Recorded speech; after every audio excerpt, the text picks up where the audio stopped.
اپنے ماں باپ کی محبت بھری چھاؤں میں خوش باش اور بے فکری زندگی گزارتی درد و غم کے معنوں سے نہ آشنا کم سن نو عمر فارہ بہروز خان کی زندگی اس روز تک خوشگوار اور بہترین تھی جب تک اس میں محمد بختیار خان، محمد صہیب خان اور ولی صہیبہ خان نام کے لوگ داخل نہیں ہوئے تھے۔ اس کی 18ویں سالگرہ میں 4 مہینے باقی تھے۔ وہ اے لیول کے امتحانات سے فارغ ہوئی تھی کہ زندگی میں سب کچھ بدل گیا۔ اس کے ممی ڈیڈی کی پسند کی شادی تھی جسے ان کے گھر والوں نے قبول نہیں کیا تھا، اور اس کے ڈیڈی نے باپ کے گھر کے امیرانہ ٹھاٹ پاٹ سے منہ موڑ کر اپنی دنیا آپ بسائی تھی۔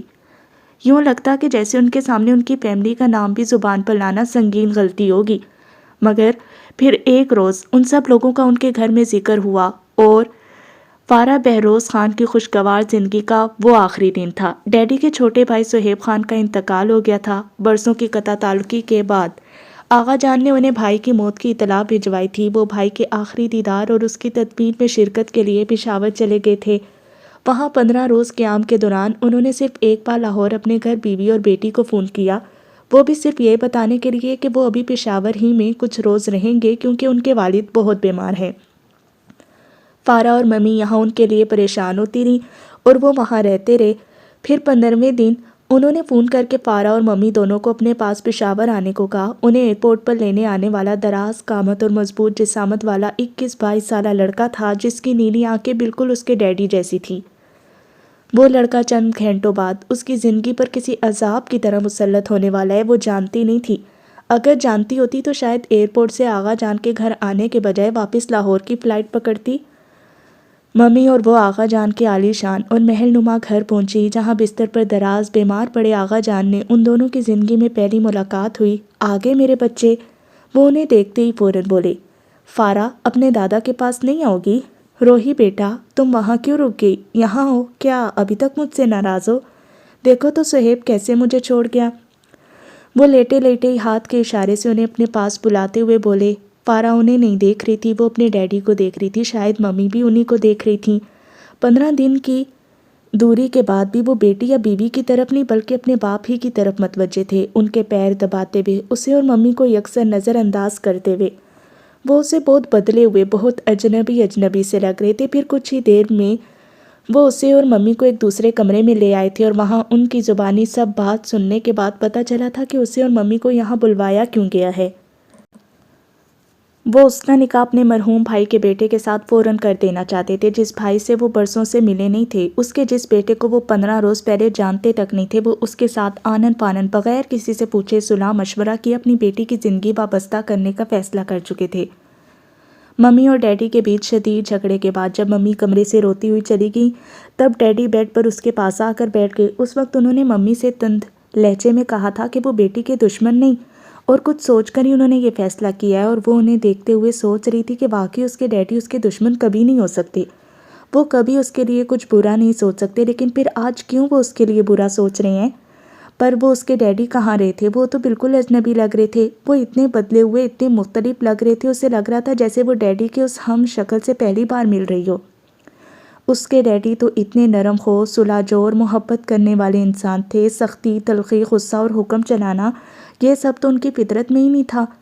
اس نے انہیں کبھی حکم چلاتے نہیں سنا تھا۔ ان کے گھر میں آج کیا پکنا ہے سے لے کر گھر کے فرنیچر و دیگر سامان کی خریداری، چھٹیاں کہاں گزاریں، فارہ کی برتھ ڈے کیسے سیلیبریٹ کریں، فارہ کو عید کی شاپنگ کہاں سے کرائیں، جیسے معاملات تک بھی ممی اور ڈیڈی کی باہمی مشاورت سے طے پایا کرتے تھے۔ اور اس روز اپنی اکلوتی بیٹی کی زندگی کا سب سے بڑا، سب سے اہم فیصلہ وہ اپنی بیوی، اپنی بیٹی کی ماں کی مرضی کے خلاف جبراً مسلط کر رہے تھے۔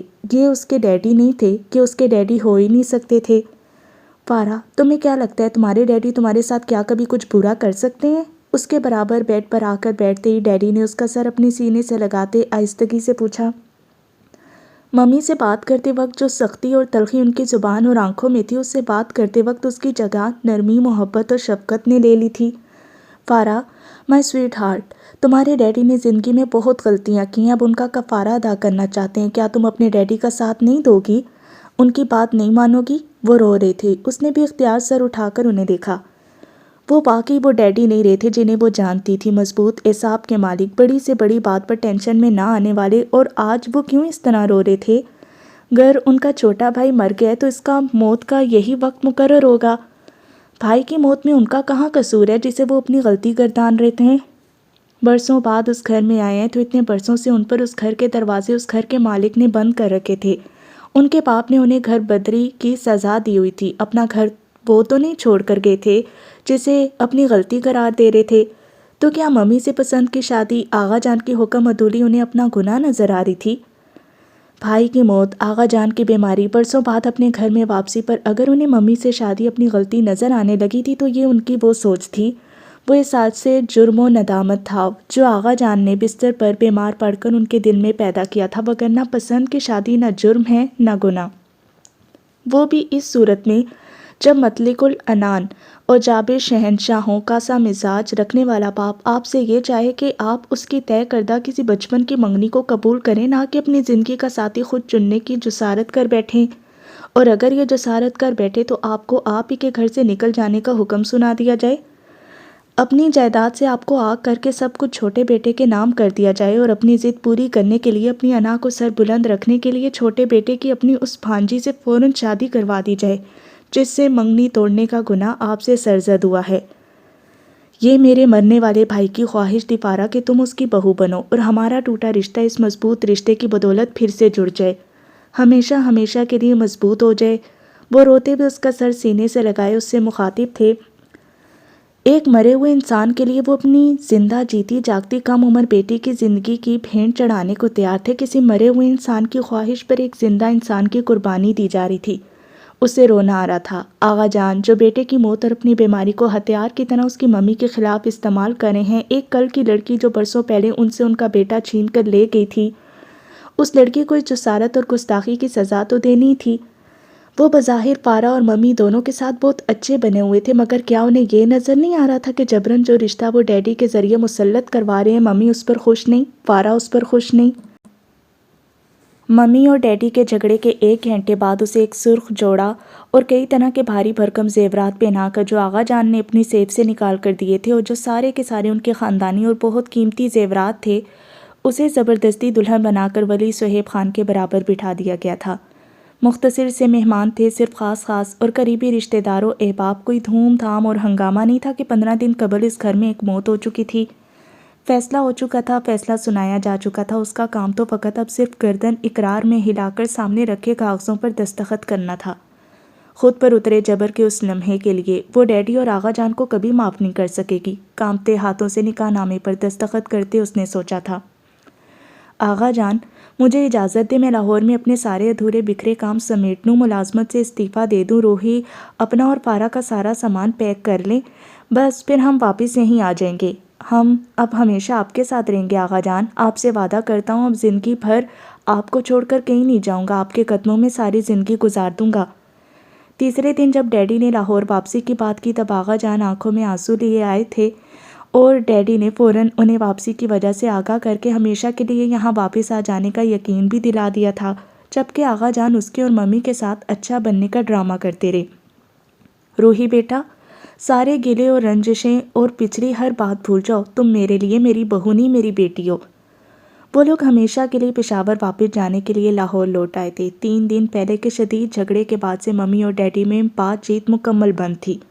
جس طرح ان 3 دنوں میں ممی نے ان سے کوئی بات نہیں کی تھی، اس طرح سارے راستے بھی نہیں کی تھی، اور لاہور واپس آ کر ممی شدید غم و غصے میں گھری اپنے گھر میں قدم رکھنے کے بجائے بالکل برابر والے گھر میں جو ان کے سگے بھائی کا تھا چلی گئی تھیں۔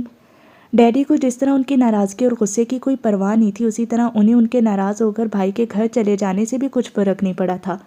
ممی کی ناراضگی سے لاتعلق و بے نیاز پارا کو ساتھ لیے اپنے گھر میں آگے۔ ہاں وہ کچھ بجھے اور خاموش سے ضرور تھے، وہاں پشاور میں آغا جان اور اپنے بھتیجے بھتیجی کے ساتھ بہت زیادہ باتیں کرنے والے ڈیڈی یہاں آتے ہی بالکل چپ سے ہو گئے تھے۔ وہ اسی اداسی بھرے انداز میں لاؤنج میں پارا کے ساتھ بیٹھے اس سے کچھ باتیں کرتے رہے۔ پشاور میں بھی اچھے تعلیمی اداروں کی کوئی کمی نہیں، وہ پارا کو میڈیکل کی تعلیم وہاں سے دلوائیں گے، وہ وہاں پڑھنے میں بھی اتنا ہی انجوائے کرے گی جتنا یہاں کرتی ہے۔ نئی سہیلیاں بنانے میں کچھ وقت ضرور لگے گا، مگر بہت جلد وہ بہت اچھی طرح خود کو ایڈجسٹ کر لے گی۔ جیسی چند باتیں، تھوڑی دیر بعد وہ اس کے پاس سے کھڑے ہو گئے۔